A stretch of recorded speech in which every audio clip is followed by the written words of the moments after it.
Welcome back to Late Morning Latte. I'm your guest host, Athletic Director Jeff Coney here at Northeastern State University. I'm privileged to be having a conversation with our head football coach, Kenny Evans, heading into the upcoming 2010 football season. And Coach, you've been going at it here for about a week and a half. What are your first impressions of this year's team? What can the fans look forward to? Well, I think they're going to see an exciting team, a team that has a lot more athleticism than we've put on the field for my first 2 years. And I'm excited about some of the guys returning, but also a lot of new people we've brought into the program. And that's going to be the biggest thing that people will notice when they watch us play. And it's been an exciting first week.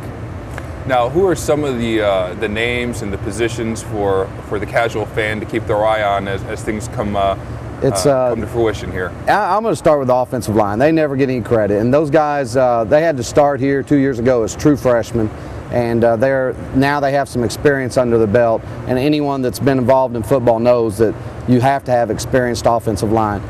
They're basically sophomores and juniors. We've added David Disman to that group, a transfer center from Utah State that has really helped bring that group up. Kenny Davis is returning as the quarterback with Woody Wilson, who started the season a year ago. At running back with Prince McKinney, who started last year. And the guy that's really came on that we just got to find ways to get the ball in his hand is Darren Alves, the freshman from Durant, who previously played at McKinney, where in Texas he was Dallas Morning News Player of the Year as a junior. So he's an exciting player. And at receiver, Trey McVeigh has really stepped up, has matured.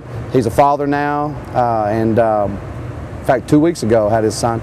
And he and Kendall McCellum, Ben Randall, and a host of other guys have stepped up at the receiver position. So offensively, we have experience now. We have speed. We have a coaching staff back for a second year, and I think that'll lend itself to bringing us an exciting brand of football. Now, our viewers may not be aware, but you have 17 or 18 returning starters, but every position's in competition right now. Right. This is probably the first year we've had competition at multiple positions. I mean, the quarterback, Kenny and Woody, are battling it out very hard. At running back, I mentioned Prince McKinney, but we've got some young guys at that position that are doing very well, including Darren Alves, Stephen Hopper, the young man from Broken Arrow, and Gilstrap from Tulsa Central. I mean, they're all doing great. So we're, it's going to be a battle at that position. At receiver, I think we have 14 guys on the depth chart, and the top 6 to 8 are really in competition with each other. And that makes you a better football player.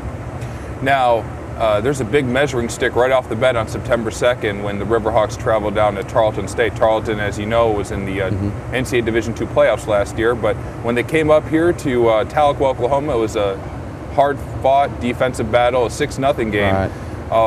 What do you anticipate the first game coming out of the chute being like for the Riverhawks as they travel down to Stephenville, Texas?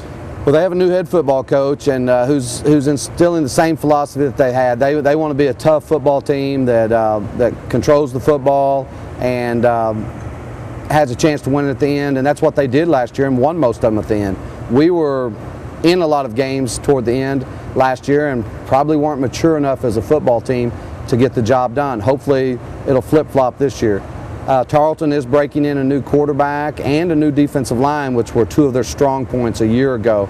So it'll be a tough game. They're nationally ranked.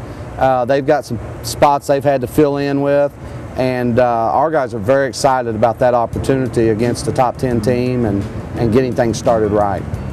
Well, we're going to take a quick commercial break, and we'll continue our conversation here on Late Morning Latte with Coach Kenny Evans when we return.